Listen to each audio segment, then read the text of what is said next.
Magandang araw mga kaibigan. Bigyan natin ng reaction, opinion, itong post ng Life Journey PH. Tungkol ito sa tiwala ng taong bayan kay Senator Lacson sa kanyang Blue Ribbon Committee hearing sa flood control scandal. Ito.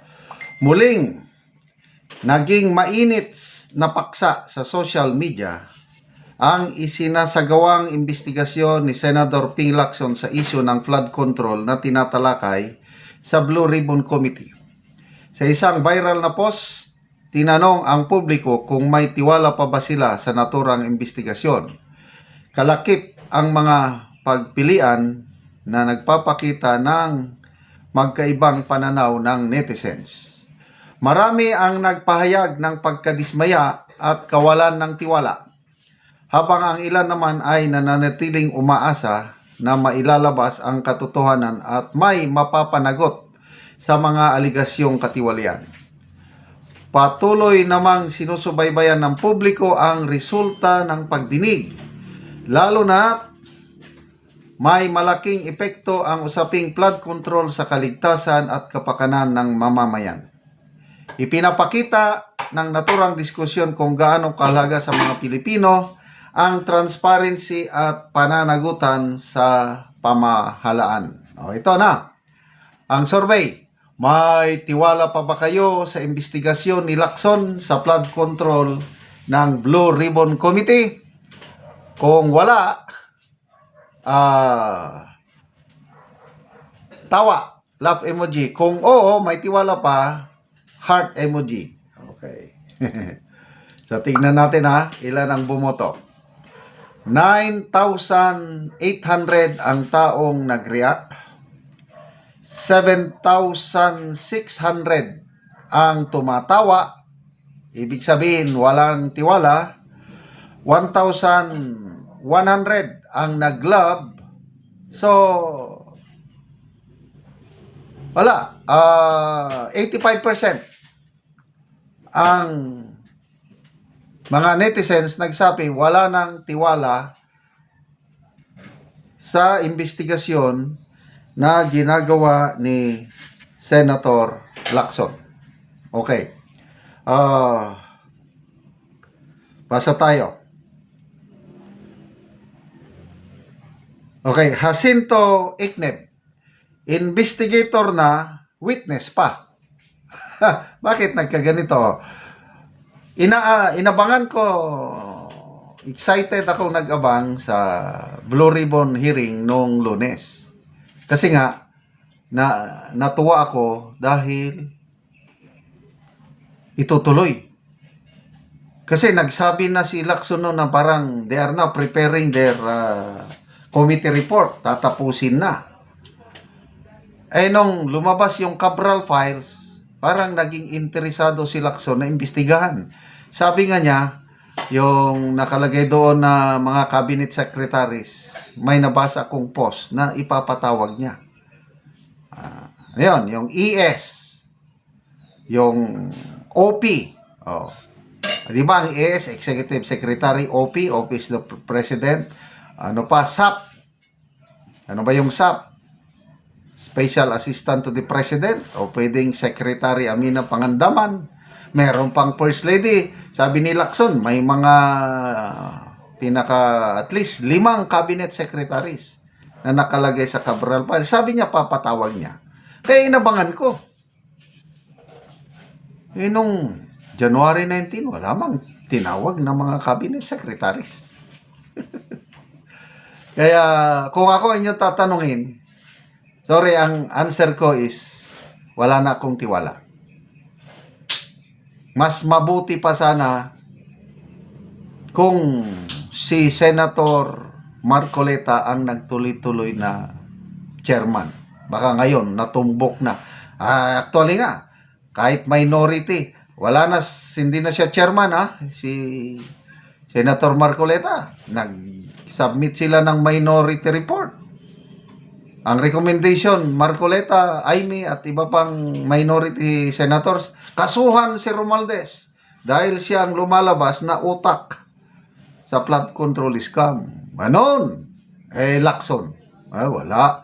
yung kanyang dalawang testigo na iprinisent na magdidiin kay Speaker Martin Romualdez, ay nako, imbis na bomba, naging posporo. Bakit? Dahil hearsay ang labas.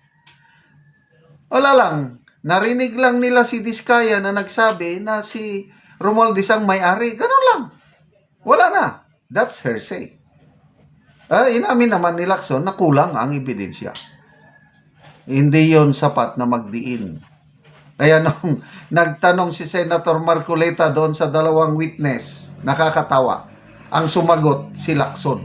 Ano ba yan? Kaya ito yung investigador, naging witness pa. Ay, nako. Ferdinand Juliano, pinky, allows o wala? Rene Ables, si Mr. Chair at the same time, resource person. O yan, dahil siya ang sumagot. Ay, nako. Eliezer Sambo, very clear. His direction aimed toward derailment of the issue.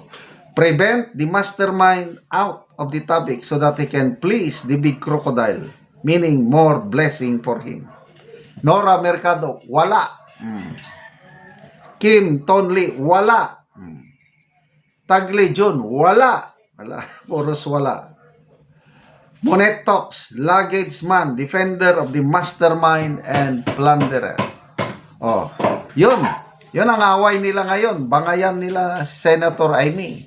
Kasi ang paniniwala ni Senator Amy, mayroong nag-aabogado sa Malacanang. Biruin mo yan? Yung aligasyon ni Saldico na ang Pangulo nagsingit ng 100 billion pesos sa 2025 budget. Ito ang resibo. Pinag-aralan ni Lacson. Sinabi naman niya, correct. Tama yung resibo. Mayroon talagang budget insertion na 100 billion. Kailang, right away, sinabi niya na ang Pangulo hindi tumanggap ng, ay sus, doon ako nadismaya. Siya yung investigator, siya naging judge. Dahil nag-decide na siya kaagad na ang Pangulo walang natanggap na kickback. Paano ka pa magtitiwala niya? Oh, anyway, bahala na kayo. Kung magtiwala kayo, hindi, pwede kayong mag-comment. May tiwala pa ba kayo sa Blue Ribbon Committee hearing ni Senator Lacson o wala na? Akin, personal opinion ko lang ito, wala na akong tiwala. Salamat mga kaibigan sa inyong pagsubaybay sa ating channel. Nakakatulong kayo ng malaki sa tribong Talandig ng Bukidnon dahil ang income natin sa channel na ito is pantulong po sa tribo. Namimigay tayo ng libreng yero at pako para makapagpatayo sila ng mas maayos na tirahan. Panoorin nyo ang video na ito. Nakabot naman kita ang sin. Salamat kayo sa nagkakayanin.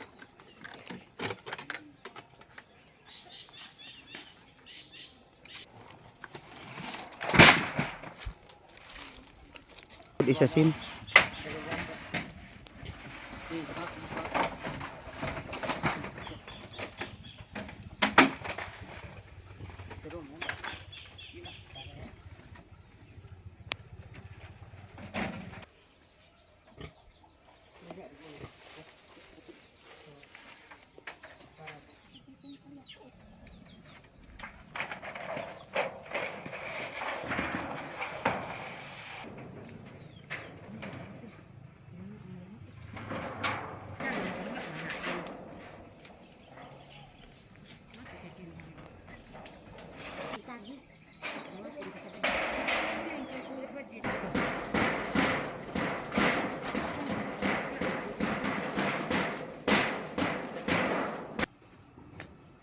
O karon unsa inyong maistorya nga maayo na inyong atop nakabalay na gyud mo og bag-o.